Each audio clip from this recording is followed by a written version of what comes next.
Great experiences build great leaders. Great leaders build great teams. This is Building Great Sales Teams.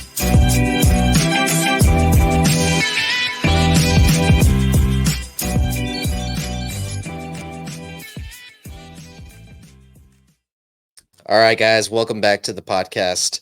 I've got a good friend of mine joining us today, Clifton Muckenfuss. He's the director of coaching at Winrate Coaching, owner of Building Raving Fans, and Dream Chaser Property Holdings. He's also a speaker, an expert in coaching and the mental gymnastics of entrepreneurship. He co-founded a $5 million roofing company and exited in 2021. Clifton, welcome to the show, brother. Hey, Doug. Thanks, man. I appreciate the warm introduction, the welcome. It's a pleasure to be here, and I look forward to the opportunity to drop some value on your listeners today. Absolutely. So let's get right into the subject we were just talking about. And I'm like, hey, we should have started recording 5 minutes ago. So I was kind of telling you, I was at this roof camp this last weekend. That's the logo on the hat I got on here, this really sweet hat that I'm excited about. But I just came back from that, and I did a presentation on an opportunity structure and kind of showing them, the roles, responsibilities, qualifications, and training required for each level of their opportunity structure within their sales program, right? And so we're walking through all these things, and I think some of it is just going over their head a little bit. I got some feedback afterwards, and one of the things that I'm realizing is it's tough for them even to make that leap to even sales manager, to not managing their own roofing salespeople, because one, they're the best salesperson at their company, or two, they came from directly from the trades, and they're not kind of fathoming being able to make that leap. Do you see that in the trades in general, or in construction companies in general? Is that what you're seeing too? Absolutely. And we were talking, before we hit the record button, and what I find, Doug, is that especially in the construction space and definitely in the roofing space, is that a lot of today's owners were originally on the tools, right? They were slinging a hammer, or they were a sales rep for someone else and got screwed out of some commissions, or something happened and they basically gave them the middle finger and said, hey, I'm going to go start my own company. But let's face it, in my work with other business owners, a lot of times, Doug, people are really good at their trade, right? They're a great roofer. They're a great painter. They're a great plumber. They're a great HVAC tech. They're a great locksmith. But what they lack is the business acumen. And so, I was sharing with you off air is that most of the time these business owners, they start to grow, but they actually can't even conceive having someone else lead their team. So when you started to talk about, VP of sales, one of two things probably happened to them. They immediately went to corporate America, big corporate, Yeah. right? Where they're like, I want nothing to do with that. Or they just don't understand that you can build a team of leaders and have them leading your team and building teams, which is what this podcast is all about, so that the owner can zoom out, macro, cast vision, and help all his other leaders win while they're helping their teams win. And so that owner can then achieve what most entrepreneurs want, which is freedom. Absolutely, brother. I couldn't agree more. We were also talking about, I've got Austin Montgomery's event coming up, the Growth Encounter in Waco on Friday. I think that's the 8th. No, Saturday the 8th. And Saturday the 9th. And I'm thinking about starting the conversation around, okay, how did I start? Right? I started in door-to-door sales, didn't have a lot of experience in that background, didn't have experience running a whole company. But one of the things I built out was something like this opportunity structure, right? And because of that, it fast forwarded my, I guess, hurriedness to replace myself. Immediately, I was looking at, how do I replace myself? How do I replace myself as a salesperson, as a sales trainer, assistant manager, market manager? I was already building out these things, and that enabled my company to scale to 5 million so much faster because I was already kind of doing those things. Mhm. So, the question is, if they want that growth, can they have that expansive mindset that you're talking about? And that's where, consultants or coaches come in to kind of help them bridge those gaps a little bit and use their experience to bridge those gaps. So, you're the director of coaching over at Winrate. How did that even come about? Did you exit and it was like, I did it, I exited it, now I'm going to become a coach, or how did that work? Yeah. So before I answer the question, I want to back up for just a moment. Um, Tailoring the presentation that makes you more relatable, obviously, is Hmm. what is the desired outcome. But what I find, Doug, is we really have to dive into the person and really find out what that business owner wants. Some Hmm. people some owners actually don't want to build huge teams. And so when we take our mindset, our growth mindset, our abundant mindset, and we know that we can build these great teams and we start to project that on them, some of them Yep. get scared. They're like, I don't want to build these great teams because in my mind, if I build this huge team, then I've got all these problems I got to deal with. When if you build the team the right way, right? And I think that's what you want. But I think we should think about, what does the individual business owner want? Is it to grow, to potentially scale, to potentially exit? Do they want to use their business to help other people live their best lives and fulfill their dreams? Do they want to use their business to fund a lifestyle, to be an investment vehicle? So finding out what that person wants, I think, is the critical first step. And then meeting them where they're at. In my coaching work, Doug, um, my clients know that if that's what they want to do, which is to grow and to scale, I try to help them replace themselves in every role in their company to the point where their company only needs them to zoom macro, cast vision, and then lead people. Right. So I wanted to get that out there because I think that's very important, is again to meet people where they are. But to answer your question, how did I get started in coaching? Doug, I was a terrible student, right? I couldn't stand school and things like that. But what I always really had a knack for was to teach people, right? When I was growing my own company, I love to just teach. Like, man, you put me in front of a whiteboard with a group of people and some markers, and like we're gonna go at it, right? I just love to teach people. And so as I was growing my company, Doug, my partner and I, we had misaligned visions. Like, I wanted to grow our company to 20 plus $1 million. I had a 5-year plan, what that looked like, what the team was going to look like. He didn't want that because of the thing I just described. Scared. Yeah. I grow this huge team. Now I've got huge problems. Oh, by the way, at our current size, we were making a bunch of money. And guess what happens when people get comfortable? They become complacent. When you become complacent, you eventually end up dying. And so I decided that, hey, look, I think it's time. I'm going to exit the company. I'm going to sell the company. And along the way, Doug, like, again, it goes back to serving. I would give people things. I would give you my playbook on how we leveraged a direct mail piece as part of a rehash campaign to generate 600 plus $1,000 in sales. I would give that to people.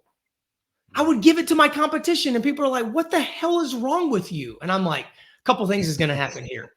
One, nobody takes action. We know that. You've been working in this space and going through personal development. People just don't take action. And so, but I would give this stuff away, and I started pouring into people for free, just giving advice. Again, that servant's heart.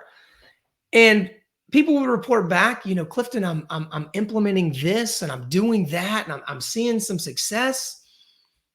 Have you ever thought about, coaching people? I'm like, whoa, wait a minute. I can actually get paid to do something that I'm already doing for free. You mean there's a whole nother world out here that exists? Like, I had no clue. And so, when I was starting to exit, again, giving away that information, somebody said that to me. And so I joined Apex about that same time. Yeah. It was March of 21. And through some conversations and what's that? Same. I think we joined at the same time. Yeah. So, I remember seeing Mike set up in the lobby, and it was just the bulb at the time, you know what I mean? Yeah. And Winrate Consulting. I was like, what even is that? Consulting. Yes. And again, at the same time, Doug, like, I didn't coaching, consulting, like what is that? Right. Yeah. But I knew I wanted to help people. I knew, Doug, that I was here on this planet for a bigger purpose than where I was operating. I didn't know what it was. I didn't know where it was or when it was or any of that, but I knew there was, I could feel this tug. I knew God had a bigger purpose for my life. And so through some connections, someone said, hey, you need to go get in touch with Mike Claudio. And I'd started following Mike, and, I reached out to Mike on Facebook. I sent him a DM and he never responded and kept blowing me off and all this kind of stuff. And then at one point I said, well, he's just not going to give me any time. And so I said to him, I said, hey man, you're a business coach for contractors. I own a construction company. Maybe we should chat. Maybe I need some coaching. Set him up a little bit. Yeah. And so of course he's like, okay, all right, great. So we were going to jump on a discovery call. And man, I do not believe in coincidence, but on that day, Doug, we jumped on a Zoom call and it was storming out. Something was going on. He had a bad signal. I had a bad signal, and the Zoom was just freezing up. And I said, hey man, let me get your cell phone. I'll hit you up real quick. So he gave me his cell phone, and we know that he who has the information has the control. So anyway, so I then had his cell phone number, and we did the discovery call, and I just said, hey man, I just don't think the timing's right. I don't think this is right for me. Oh, by the way, I'm actually going through a process of exiting my company. And so I kept reaching out to Mike, and he wouldn't respond to the text messages, and he wouldn't respond to the DMs or any of that stuff. And so on July 5th of 21, Doug, I pulled out my cell phone and I recorded a video, and I sent it to Mike. And I said, hey man, I resonate with your message, or at least the message you're putting out on social media. And if you are serious about your mission and you want to grow that mission, you're going to need some people. I just want a conversation. Oh, and by the way, I know you live in Charlotte, and I'm going to drive there and I'll find you. And we'll have a conversation. He was like, holy shit, the guy's basically threatening me. So anyway, he texts me and says, hey man, I'll give you a conversation. So I picked up the phone, called Mike, and at that point, Doug, I'd been a CEO in a company, or a leader in a company, elevated to a CEO for 15 plus years. Mm-hmm. And Mike jumps on the phone, and the first thing out of Mike's mouth was, hey man, what the fuck you want from me? So Mike Claudio, right? Sounds like Mike. Yeah. Yeah. And I said, hey man, I paused for a moment, because again, I had not had anybody ever say that to me, or say that to me in a very long time. And I said, I don't actually want anything from you, but I think I have something to give you. And again, if you're looking to grow this mission, grow this, here's the skill set that I possess. I would love an opportunity to help you. And so he says, yeah, you got to become a client first. Basically pay the price. Perfect. I did that, and we fast forwarded. I did the work, and here we are. Some 2 years later, I started as a coach. And then as I was living in the Caribbean with my wife and 3 kids on the back of on a catamaran, after selling my company, running coaching calls, one Friday night, I felt led to tell Mike, he and I were just texting, and I said, Mike, I don't know why, but I feel like the Lord is leading me to tell you that I need a bigger role inside the organization. And he says, oh man, I've got big plans for you. Don't worry. Oh, by the way, it's late on Friday night. I got to go. And I'm like, what? But anyway, so here we are. I had an opportunity then to step into the director of coaching role at Winrate. And so I've been in that role since June of last year. I've got the privilege to work alongside great coaches, helping them become better coaches, but also supporting them and their clients, and then leading that team is just a true honor. Yeah, man, I couldn't agree more. I met Mike back at that MDM 21, and at the time he was a coach for Apex, and so I decided to join Apex Executives, and I was like, let me get Mike. I didn't get Mike, but I did get the chance to spend a lot of time with him. Mm-hmm. And if Mike is anything, he's somebody that just does not bullshit, cuts right to the point, and was able to just strike me every time we had a conversation. He's got this amazing talent and ability to do that. And so I've always been a big fan of Mike. We've always stayed connected. And so couldn't be happier that you're in this position, man. It's a massive, massive, massive opportunity.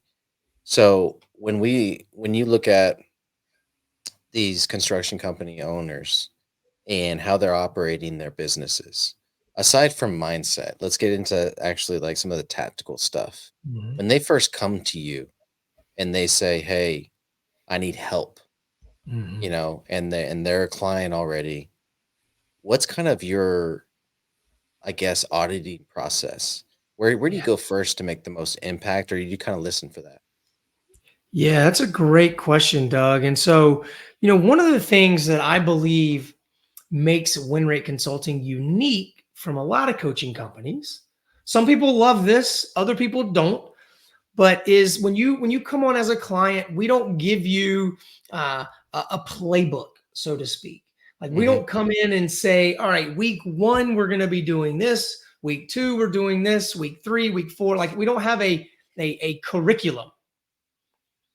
Because if we did, and week 1 was a topic about leadership, but that client comes in and he's really struggling to generate leads, well, we're actually doing him a disservice. And I'm saying him or her a disservice by saying, well, no, we focus on leadership day 1, right? Mm-hmm. So I think it all starts with what I mentioned earlier.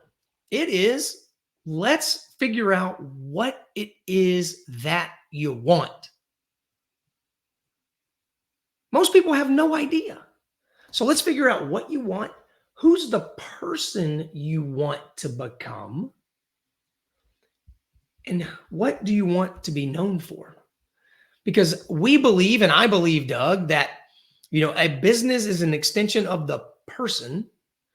So if we can start here with the person, help them create some positive, healthy habits, create a championship day, create a champion's legacy statement that they're going to live by. Let's start there. Some foundational things, right? Because think about a GPS. Like you would never jump in your truck. I don't believe most people wouldn't jump in their truck and turn on the ignition and start driving and expect to arrive at their desired destination if they had no idea where it was. So you got to know where you're going first. So we as coaches act as that GPS, but let's first figure out where you want to go. And what does success look like?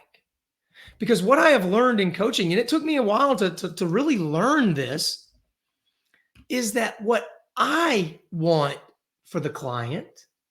What I believe is success might not be what they think is success. And so let's get alignment on what does winning look like in this relationship. And so we start there. All right. And then we're going to audit. Hey, do you actually have a sales process? Mm-hmm. Do you have a defined follow-up process? Do you have an inbound lead or marketing strategy? Oh, let's back up to some core foundational principles. Do you have core values? Right? Those things that you base every decision on. Who you hire, who you fire, who you work with, who you don't work with, what partners you bring on, what vendors. So we kind of look at all of those things. So leadership, sales, marketing, operations, products. Are you selling the right stuff? Mm-hmm. And then we dive into some finance as well. I'm amazed that a lot of business owners just have no idea if they're making money, if they're charging the right price. It feels good, right? I think we're making money. I think we should be selling siding and roofing and windows and doors and additions. But if we dive into that and you're like, man, you're making like 3 points net on an addition, but 40 points on this and 30 points on that. Like, why the hell are we doing additions? But some business owners don't understand that. So that's kind of the process, if you will, of bringing on a client. Start with the end in mind. What do you want? What do you want to be known for? Let's work on you, create that championship day, and then let's sort of audit and prioritize those various departments. Yeah, I think that's just an incredible structure and ability as a coach. I do a discovery call, and that's where that usually happens, Yes. where I'm like hyper focusing on a certain pain point, and then we build the rest, according to the structure, right? I was having a conversation with a young woman at roof camp, and she's just crushing it. Solo salesperson roofing. She's out of Houston. She's doing fantastic. And she pulls me aside after my presentation and was like, I think I need to start a door-to-door company or a door-to-door team. And I said, how are you getting your sales now? She says, through social media. And she starts describing kind of what she does in the process and everything. And this is like what's wild about this, Clifton, is you and I know about building your machine, but she's never been in Apex. She's already doing these things just organically. It was her natural ability. She captivates on lives and on social media. And so we're having this conversation, and all of a sudden I stop her and I'm just like, dude, you have captured lightning in a bottle. And you're telling me right now you want another bottle, another kind of lightning, another cap, you know what I mean? But you already have it. So she had a couple people on our team already. I said, what you need to start creating is a learning management system for them to do exactly what you do. Yes. And basically create an SOP structure or a sales flow structure or a prospecting module that shows them how to do what you do. And this can be difficult. That's why sometimes you need help. Yeah. But I got her to focus on that first, so I'm excited to see what she does with it. It's like, you're doing well at social media. Keep doing social media until you're fat and happy. I don't know what to tell you. Like, you're doing something that's incredibly scalable. Yes, and Multiple Doug, countries, exactly. And so, but here's what happens. Like, we get burnt out. A lot of people, a lot of high performers get burnt out on the things that's working because it's not challenging us enough. Right? But yes, like, stay focused. If that is working, let's harness the power of that. Let's package it. So I coach clients on creating your company university. Right? Because we had our company university. And so that university was all of those training modules, all of that stuff that you could literally bring someone in. I brought a guy on my sales team, Doug, who knew nothing about construction, He was an entrepreneur. His experience was like retail sales, printing sales, and some other things, consumer goods. And I brought him into our company, and we had a clearly defined training plan, a process. Everything was documented, basically our university. And this guy sold $1.8 million in sales in 6 months. Cool. Working, here's the kicker, because I launched a virtual sales training program. He did it all from his bonus room in his house. Wow. And we're talking about selling siding, roofing, and windows. Three things that people want to see, touch, and feel. What I proved, Doug, is the fact that people think they want to see, touch, and feel. The reality is prospects want to feel heard, and they want somebody that listens, asks genuine questions, helps them solve a problem, and relieve them from pain. And if you can do that this way, okay, great. But the point of that is I would have never had the success, or that guy would have never had the success he had we not taken the extra time to document everything. Here's how we create a proposal. Boom, module. Here's how we price a job. Boom. Here's how we use the software to connect with the prospect. Boom. Here's how we prepare a contract. Here's how we prepare your color selections. Here's the process for follow-up if you don't get the deal closed. And so if anybody listening to this can take one thing away from this conversation is if you own a business, start documenting every single thing right now and create your company's university. Because here's what I ask clients all the time, Doug. I'll say, hey, do you have these processes documented? Well, no, I don't. I say, okay, cool. Stop for a moment. You have a team? Yes. Do you love your team? Yes, Clifton. Why would you ask me that question? Okay, because what you're telling me by not documenting everything is that you actually don't love your team. And they kind of give you this puzzled look, like, what the hell is wrong with you? Because here's the true and the hard facts. If you truly love your team, you will document everything, because life is short, life is precious, and tomorrow is not guaranteed. And if you walk across the street and you get run over by a truck, or you walk out of your house and you drop dead of a heart attack and you don't have your stuff documented, your team can't pick up the pieces and keep moving forward. And so I say, hey, do you really love your team? Show me you love your team. Go document everything. 100%. And so what is your favorite tool to document everything and to the learning management system? What's your favorite tool right now?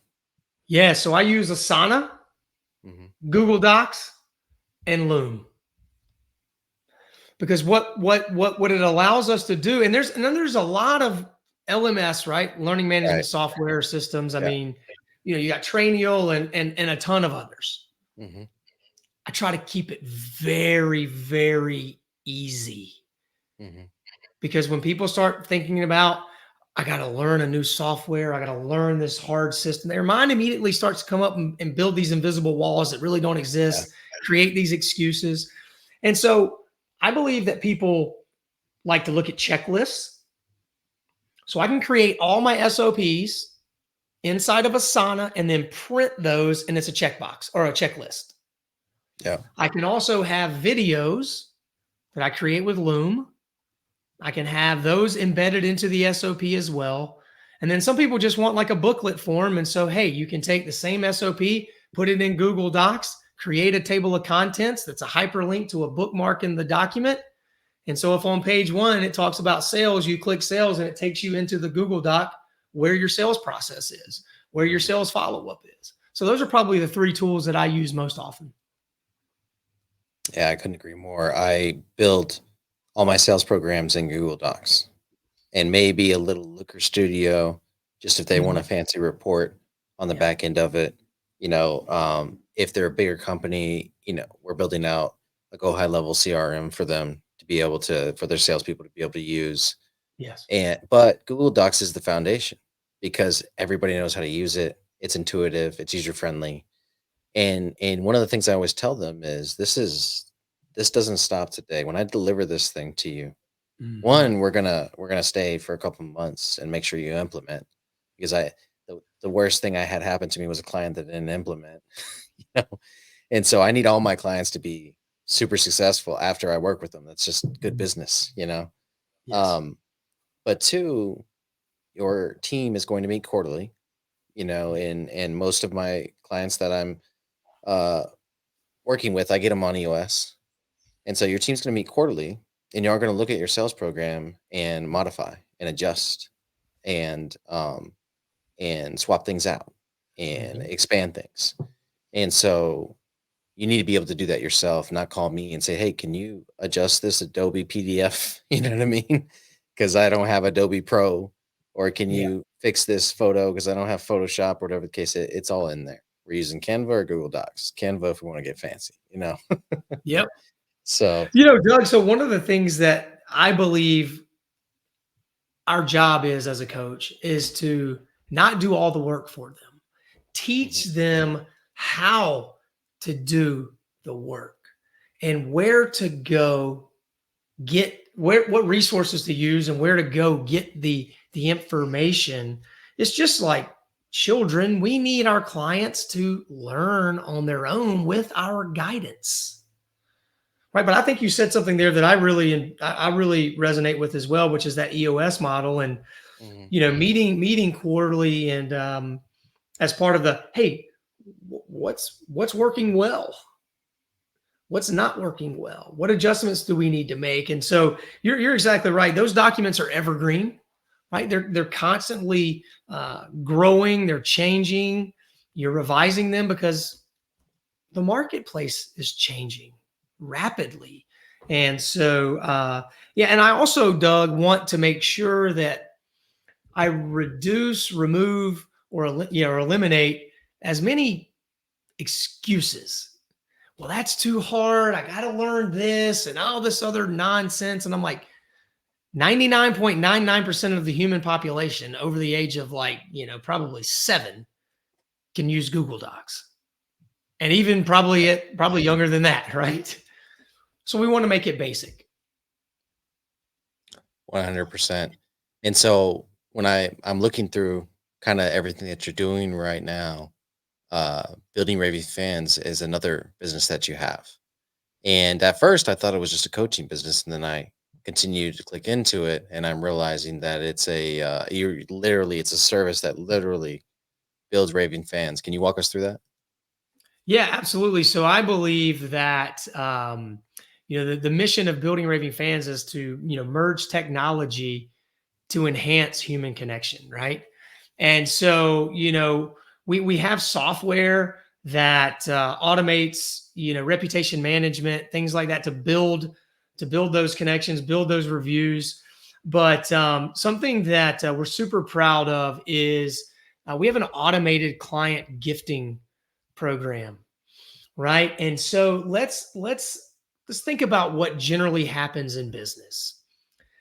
A lead comes in, a sales appointment is conducted, a Mhm. contract is signed, a project is built or something is installed, it's invoiced, and then it's on to the next one. Yeah. That's kind of what most business is about. Well, we know that it costs a lot more money to attract a new prospect than it does to stay in touch with and market back to one who's already spent money with you. And so the automated client gifting program is such that let's describe a scenario where maybe it's a siding, roofing, and window company. Okay, the job is completed. The project manager will update a lead status in the CRM. It's job completed, and in 3 to 5 days, that customer gets a handwritten thank you card says, thank you for trusting us.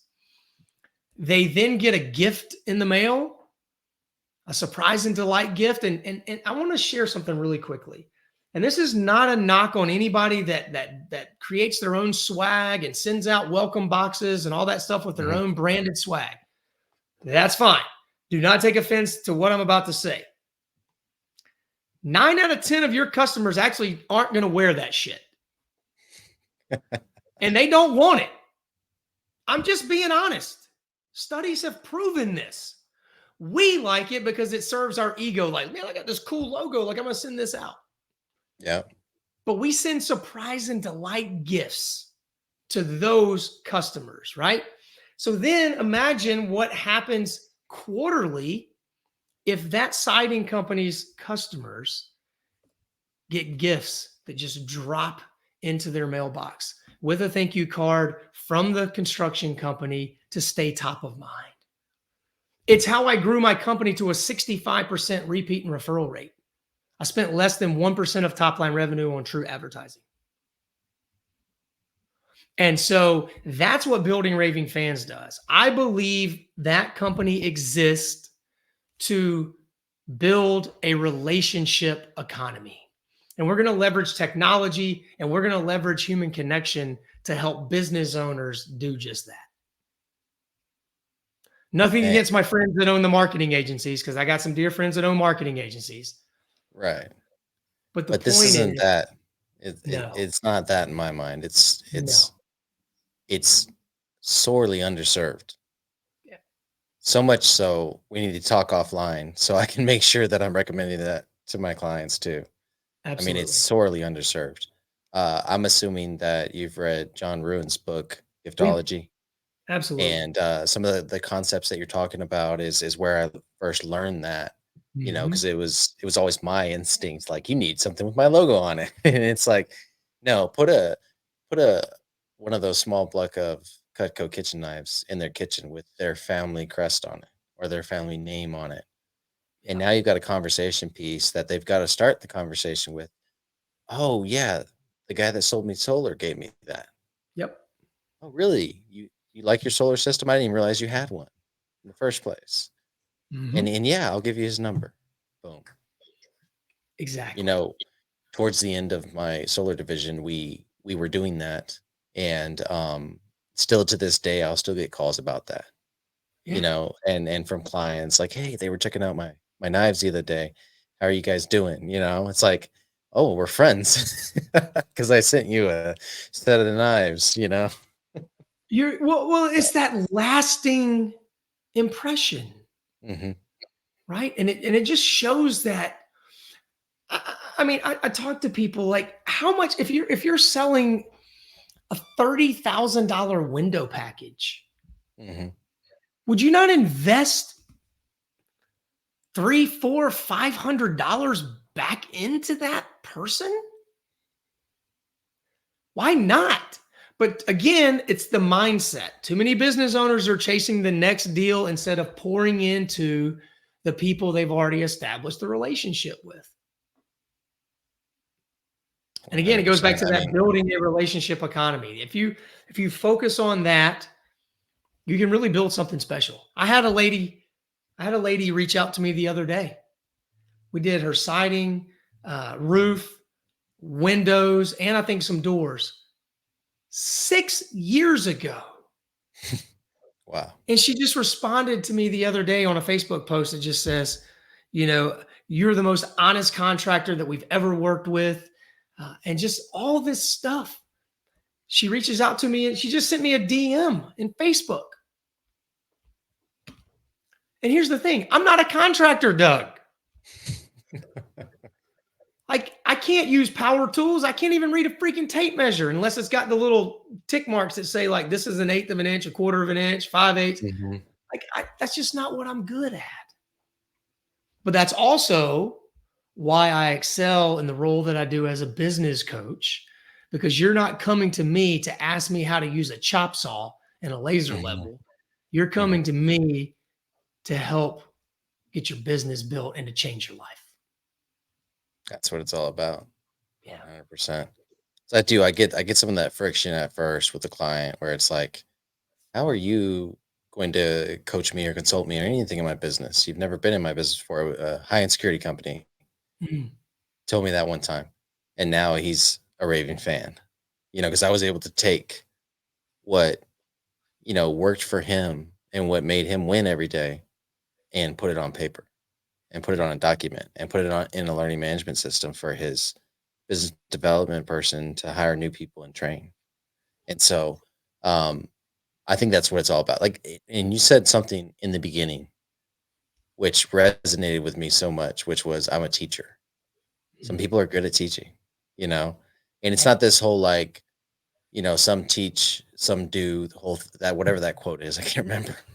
Yeah. I think that's BS because I've done a whole lot before. You've done a whole lot Yeah. before, but where are we serving? Where are we really serving and still making the money we want to make? And that's typically in teaching, you know. Yeah. And so I think it's huge. Speaking of uh of alignment, Yeah. of kind of interesting things that we've all thought about. We've all, I feel like, wanted to just jump in a boat and sail away at times. But you and your family actually did, you know? And so can you kind of walk us through what the thought process was to that point and what that experience was like? Because it's Ab- definitely unique. Absolutely. My wife and so I grew up very, I guess, middle Radical. class, Oh, okay. middle class, right? And so I had Yeah. one vacation a year, right, to an outside entry motel with like a diamond shaped, key tag on it. And that's okay. Grew up on farmland and some farm equipment and stuff like that. But I'm very grateful for that. But I always knew that I wanted something bigger, different, right? I always kind of went against conventional wisdom, if you will. But so I knew we were selling the company, or I was going to go down this process of selling the company. And in 2000, and I think it was 18, my wife and I said, "Hey, let's charter a catamaran and go on our vacation." And a hurricane came through that year and wiped out those plans. And then I think it was 19, something else happened, and then we had COVID. And I said, "All right, you know what? The hell with chartering this thing. Let's just buy one." And Marianne thought I was crazy, but it was really her idea. It was really my wife Marianne's idea. She says, "Let's do this."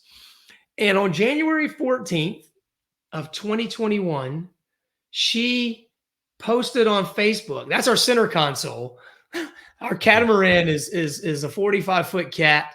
But so she posted on Facebook on January 14th of 2021. All I want to do is sell everything I own and move to the islands. Oh, shoot. A year later, this gives me chills. A year later to the day, January 14th, 2022, we closed on that boat in front of like 50, 60 people at a Winrate event. The notary walked in, we Mhm. signed the documents on that, and we moved on to that boat. And I Wow. was running coaching calls from that boat, right? So it's been a that was an incredible experience, but as I stepped into that leadership role I was telling you about, I needed to be closer to land, closer to an airport. And so there's something different about there's the boat. And guess what the name of the boat is? Dream Chaser. I love it. Because I believe, Doug, that if you're not chasing your dreams, you're helping someone else build theirs. And people said I was crazy. I learned through that process.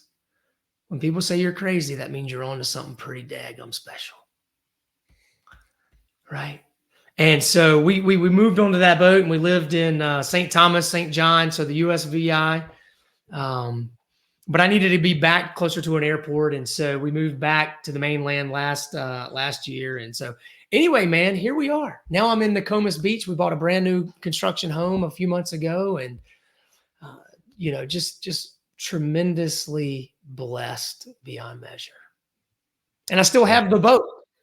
Oh, you do? Oh, fantastic. I still have the boat. So I'll Awesome. tell you a quick story. So the boat is in Fort Lauderdale, which is about a 3-hour drive across the state. It's been under contract a couple of times and it's fallen out of contract. And I said to Marianne, I said, you know what, if it falls out of contract this next time, there's a reason why. God is telling me something. And so I'm actually thinking about, I just posted this on social media. I'm actually thinking about putting together an on-site floating mastermind in 2024. Wow. Where we get a very select group of people together and really do some cool stuff on that boat. But a very, very select few people. So I'm working on some ideas as it relates to that. That would be massive. I mean, you want to talk about intimate, like I was telling you before we got on the call or the podcast, that roof camp was so cool because it was so intimate. There's 18 people. I imagine the boat is just going to be 5 to 8, something like that. Yes, absolutely. Fantastic. Yeah. So that's what we're kind of thinking about that. And you know, I wanted to just prove, Doug, through that process to my children, you know, one of the greatest gifts I've ever received is the gift of my children from God. Mm-hmm. And for so long, we don't have time for this whole backstory, but for so long, man, like I actually sacrificed them. I sacrificed time with them because I was growing a business, all that stuff. Businesses were booming. My relationships weren't great. And then in 2018, I made a commitment that I was going to stop focusing on me and it was going to be about we. Completely transform my life. And so what I wanted to do and show is my children that a guy from rural South Carolina that by all accounts arrested 7 times, by all accounts should never be here right now, should have been a failure, no matter what. If you want something in life, you put a plan together and you execute on that plan and you do the daily things, develop the discipline. There's nothing that is off limits in your life or in this world. And so I wanted to prove that to them. And the impact that experience has had on their life has just been, just life-changing. And that's the beautiful thing is even if you don't do anything else like that for the rest of their childhood, all they needed was that. Like me and my family jumped on a boat and went sailing for a year and did not give AF if anybody thought we were crazy or not. Yes. You know? Absolutely. And we don't. And so it's, there's times now where we just toured a marina really close to us and thinking about bringing it over here, like I mentioned. And all 3 of my kids, gosh, Dad, I wish we lived back on that boat. So, that was a really pivotal time in their lives. But again, it just goes to show you that there's nothing that's off limits. Not a damn thing. I love it so much. So speaking of that, and it is a great story and incredibly inspirational. The last question that I always like to ask my guests on our podcast is, what does legacy mean to you? And what legacy do you want to leave behind? And obviously that's going to be a big piece of it. Yeah. Doug, I lost my father to brain cancer in August 16th. And probably one of the hardest things I've ever had to do was to deliver his eulogy in front of about 350 people. And as I looked out into that crowd, I could just see the impact that my father had on so many people. And it really hit home to me that I want to be, the legacy I want to leave behind is to create better humans. And I do that through, this is my mission field. Coaching is my mission field. This is my God-given purpose. And so what I want to do is to leave behind a legacy, a person that is remembered for creating better husbands, creating better wives, creating better fathers, better mothers, better community citizens, better people, but also bringing people to Christ. That's the legacy I want to leave behind. And I want my children to remember all of the great memories that we created. I want to be remembered as a person that was never afraid to take risks, always eager to take action. And at the end of the day, everything that he could do to go be great. That's what I want to be remembered for. I love it, brother. And as long as you continue doing what you're doing, you're going to be. I mean, there's no doubt about that. You've already accomplished a lot of that. And I could tell, from just talking to you, we've had a few conversations now, got some exciting stuff coming up next year.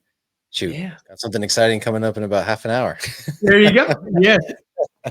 That I'm incredibly excited about, and I will definitely tell the listeners more about here soon. But I did want to thank you for taking the time out. I know you're incredibly busy coming on the show and just dropping value after value after value after value, and really challenging our listeners to uh, find out what's possible, and to be called crazy every now and then. I appreciate you, brother. Thanks, Doug. I appreciate you, man. God bless. All right, let's get building.